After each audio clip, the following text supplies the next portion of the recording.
memang memasuki tahap yang sangat gila. Ini dibuktikan dengan kehadiran berbagai merek produsen smartphone dalam 2 dekade terakhir, seperti Xiaomi, Realme, dan lain sebagainya. Ada pula perkembangan di sektor hardware seperti chipset ataupun layar kokoh anti gores yang makin memanaskan arena persaingan penjualan smartphone.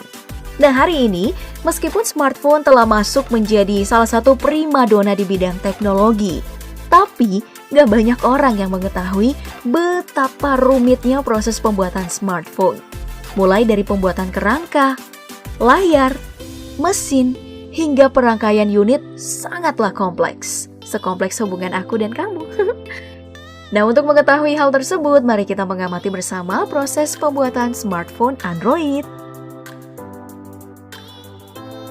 Yang pertama, mari kita mulai dari melihat proses pembuatan rangka smartphone.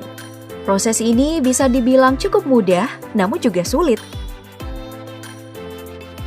Ya, dibilang mudah, karena proses ini sudah menggunakan mesin cetak otomatis yang membuat prosesnya cukup cepat.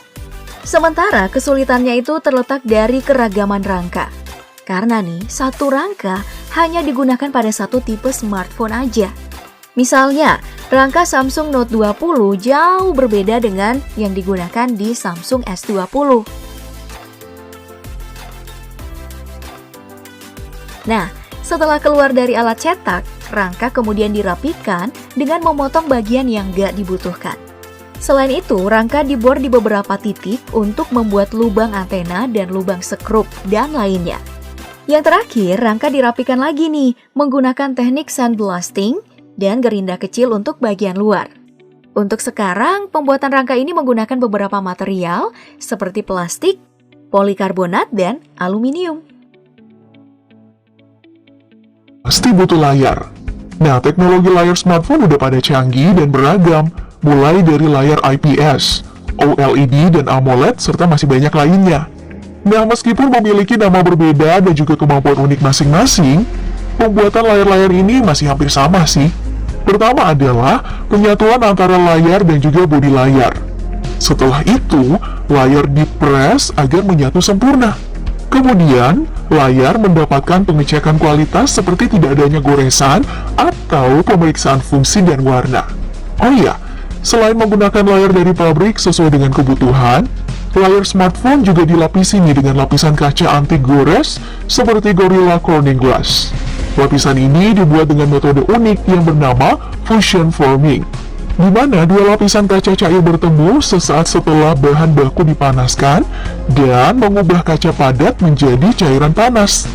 Metode ini berhasil menduduki tangga puncak penghasil anti gores paling unggul di kalangan dunia smartphone sekarang ini.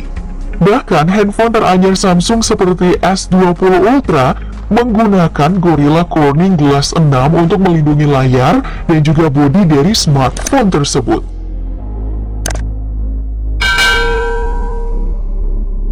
Berikutnya, kita masuk pada mesin Android itu sendiri. Nah, untuk mesin, pertama mainboard disambungkan dengan berbagai kabel fleksibel yang nantinya menghubungkan semua komponen dalam smartphone. Dalam mainboard ini terdapat beberapa komponen, seperti SoC atau System on Chip.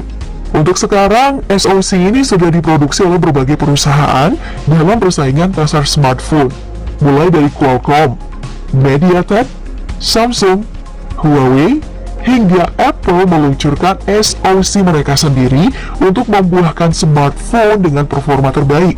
Nah, yang kedua, ada memori atau penyimpanan.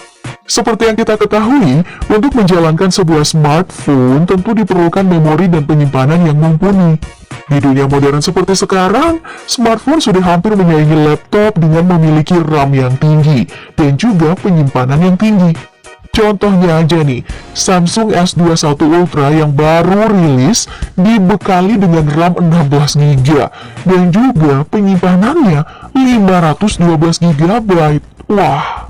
Nah, kedua hal inilah yang menjadi komponen utama mesin smartphone yang dibuat. Setelah selesai, mainboard kemudian diletakkan dalam kerangka untuk dirangkai bersama dengan perangkat lainnya. Tiap sirkuit fleksibel diperhatikan untuk memaksimalkan kinerja perangkat lain, seperti kamera, baterai, dan lain-lain. Setelah semuanya udah terpasang, terakhir dilakukanlah pemasangan baut untuk menggerakkan semua komponen. Nah, dari proses ini nih, semua smartphone udah siap untuk digunakan dan dianggap udah selesai dalam tahap produksi. Untuk Indonesia sendiri, perakitan smartphone dari nol masih sangat jarang, karena terbatasnya sumber daya dan juga teknologi yang ada di Indonesia. Biasanya ya, beberapa pabrik smartphone yang ada di Indonesia masih mengandalkan komponen dari negara produsen masing-masing dari merek smartphone, lalu kemudian dirakit. Ya, pada akhirnya para produsen HP hanya memasukkan pabrik di Indonesia hanya untuk menuntaskan syarat siap edar yang digunakan oleh pemerintah, yaitu tingkat komponen dalam negeri smartphone legal harus memenuhi setidaknya 30% dari semua komponen. Nah, meskipun tahap produksi udah usai atau udah selesai, bukan berarti smartphone ini udah siap untuk diedarkan. Karena gengs, masih ada tahap lagi nih untuk dilalui. Salah satunya, tahap pengecekan kualitas atau quality control. Pengecekan kualitas ini meliputi berbagai hal, seperti pemeriksaan pada sistem operasi smartphone, kamera, sensor, hingga pengecasan. Nah, untuk pengecasan sendiri, para produsen HP mengenal proses ini dengan nama aging, di mana smartphone baru diuji saat mengisi daya selama 6 jam penuh. Makanya tuh, udah banyak smartphone yang berjejer dalam proses ini untuk nantinya dibandingkan. Apakah ada handphone yang punya baterai soak atau baterainya normal-normal aja? Adalah tahap pengemasan. Proses ini masih sama seperti sebelumnya yang dilakukan secara konvensional. Cara kerja tahap ini, semua pekerja itu memiliki stasiunnya masing-masing untuk melengkapi dos yang nantinya menjadi produk akhir. Mulai dari kabel, buku garansi, hingga smartphone itu sendiri. Setelah semuanya udah lengkap, maka dos yang dilengkapi sama label keterangan, lalu masuk ke proses di mana plastiknya itu disegel. Biasanya sih pas unboxing handphone baru, suara dari segel plastik ini nih yang paling menyenangkan untuk didengar. Nah, yang paling terakhir, semua kotak smartphone di-scan untuk mengetahui jumlah smartphone yang dihasilkan dari rangkaian produksi panjang tadi. Hal ini dilakukan untuk menghindari pegawai nakal yang punya niat jahat.